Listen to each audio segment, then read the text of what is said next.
Bonsoir chers abonnés, bonsoir chers étudiants. J'espère que vous allez bien. Nous allons continuer avec notre formation sur Windows Server.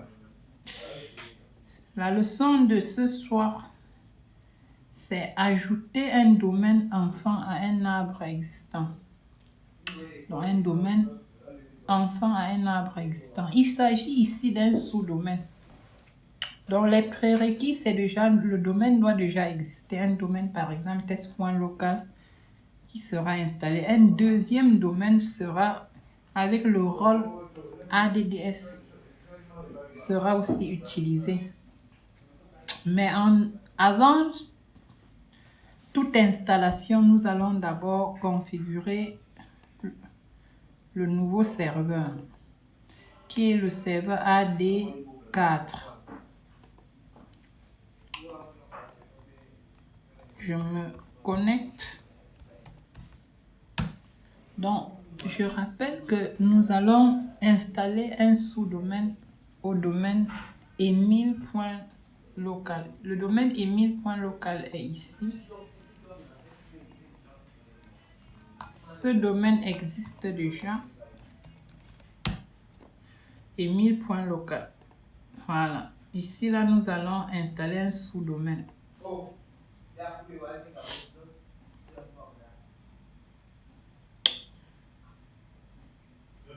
Mais en attendant, je vais modifier le nom. Je vais l'attribuer un nom. DC4.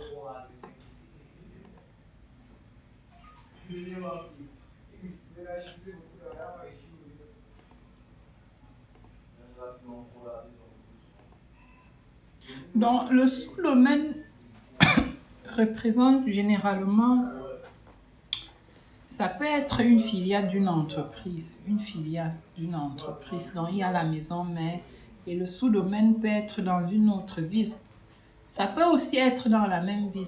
On prend l'exemple d'une entreprise peut-être qui est située à Bonamoussadi. Peut-être la maison mère à Bonamoussadi. Maintenant, on crée une filiale à Aqua. Et on met ça dans un sous-domaine. Mais un sous-domaine peut aussi être dans une autre ville, une filiale peut-être à Yaoundé.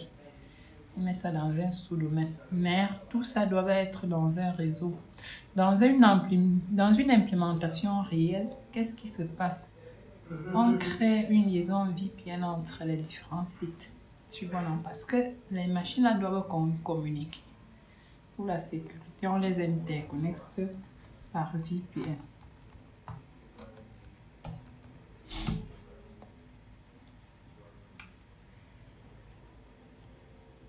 Dans le sous-domaine, quand on dit domaine, on voit déjà un serveur Windows. Voilà. Bon, ensuite, je vais l'attribuer une adresse IP. Une adresse IP. Je clique là.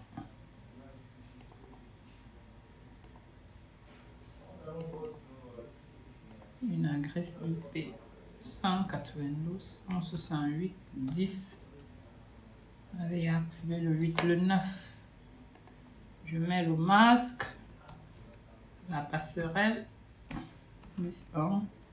et maintenant j'indique l'adresse du serveur DNS du domaine principal, le DNS du domaine principal qui est le DNS préféré. Je valide. OK.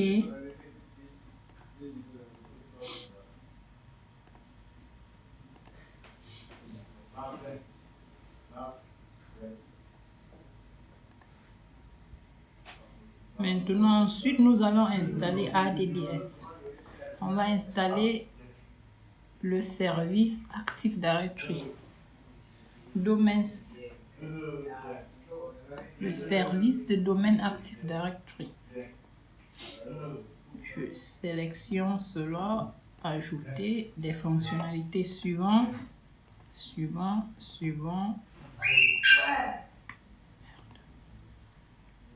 Installer.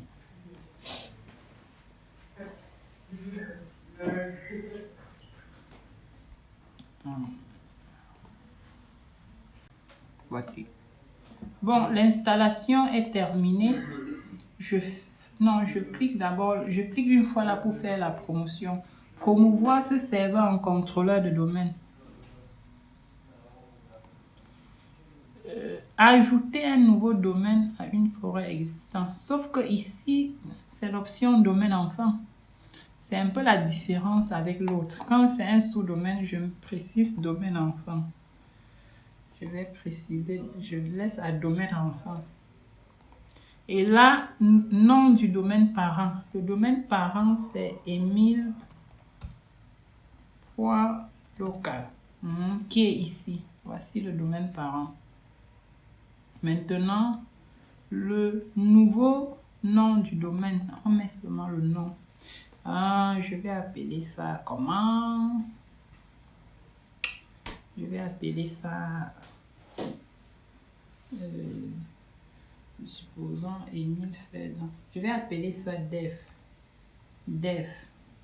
On dit développement. Def, on met le nom uniquement. Après, ici, il faut toujours s'authentifier avec l'administrateur du domaine parent. Je mets une autre façon, c'est de mettre comme ça. Donc, tu inverses. Bon, j'ai quand même utilisé la première méthode.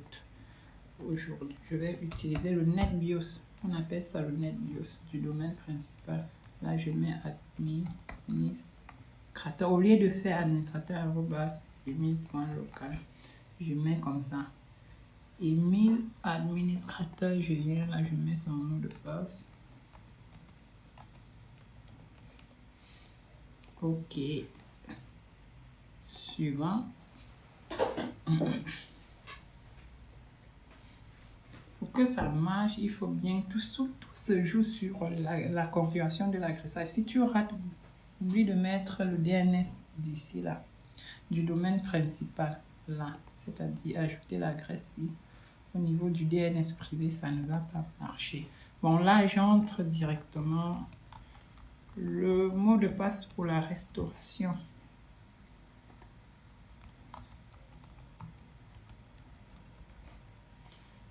Suivant,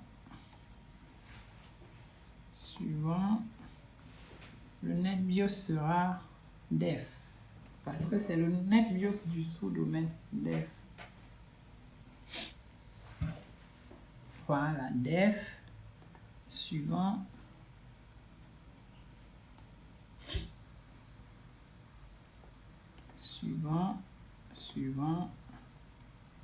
Et après, nous allons installer.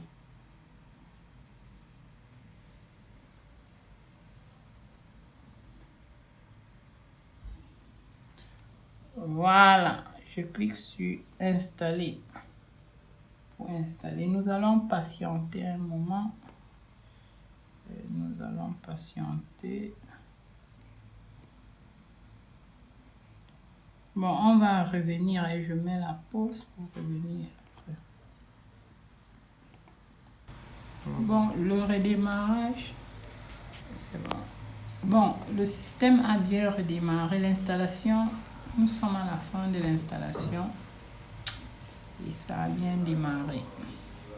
Bon, ici, on va patienter toujours parce que ça va un peu prendre du temps.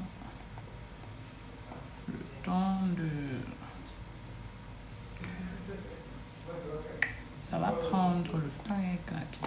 Je vais en pause. Bon, l'installation du sous-domaine vient de terminer. Nous allons nous authentifier. On est dans def, le sous-domaine def. Je mets mon mot de passe. Le mot de passe de l'administrateur du sous-domaine def.emile.local.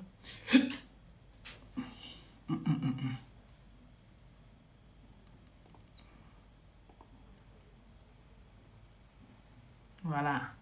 def.emile.local. Ah là là là là. Si on peut faire encore le sous-domaine du sous-domaine, ce sera le même principe. Tu vas partir à partir de celui-ci. Ça veut dire que le parent, si on veut faire le sous-domaine de celui-ci, le parent sera celui-là. parce que le principe, c'est toujours pareil. Bon, je pense qu'on doit arrêter comme ça. L'objectif a été atteint. Là, je pense que nous avons parcouru tous les cas possibles. Le premier cas, c'était déjà déployer un contrôleur de domaine. Le deuxième cas, c'était il fallait ajouter un second contrôleur de domaine pour la redondance, la tolérance en pain pour améliorer la disponibilité de notre serveur. Le troisième cas, il fallait créer un nouveau domaine dans une forêt existante. Et le quatrième cas, c'est le sous-domaine. Voilà. Et nous allons devoir arrêter comme ça pour aujourd'hui. Merci pour ceux qui sont toujours là de m'avoir écouté du début jusqu'à la fin. Et la formation n'est pas terminée. Il manque encore au moins 3 publications, 3 vidéos pour terminer. Parce que nous allons faire de cette formation une formation complète. Merci encore et à bientôt.